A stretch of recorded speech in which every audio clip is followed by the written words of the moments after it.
বেদনার বিষাদ গড়ে উঠেছে বুকে। চারিদিকে কেবল শূন্যতাদের বসবাস। আনন্দ অনুভূতিরা পালিয়েছে আমার থেকে। আমি নাকি ওদের ভালো রাখতে পারি না।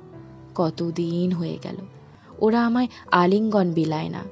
চারপাশের মানুষের তীক্ষ্ণ চাহনি আমাকে ভীত, সন্ত্রস্ত, অসহায় মানবে পরিণত করে। সন্ধ্যা নামলেই খ্যাকশিয়াল পাশ দিয়ে যাওয়ার সময় ভেঙচি কাটে। মন খারাপের দলগুলো কেমন হাসে আমায় দেখে। সেই কতদিন হয় আমি ওদের মতো হাসি না। এদিকে কান্না জমে গেছে বুকে। কান্না জমতে জমতে আজ আমি বধির হয়ে আছি। শুনেছি তুমিও আমায় ঘৃণা করো। বেশ তো, আমিও যে তোমার থেকে বেশি ঘৃণা করি নিজেকে। নিজেকে ঘৃণা করি বলেই তো বারবার নিজেকে ভেঙে চুরে আবার পুনর্জীবিত করে গড়ে তুলি দুঃখের দেওয়াল। তারপর সেই দেওয়ালের এপাশ থেকে কাঁদতে থাকি নীরবে। তুমি কি সেই কান্নার শব্দ পাও? তুমি কি শুনতে পাও সে গভীর আর্তনাদ?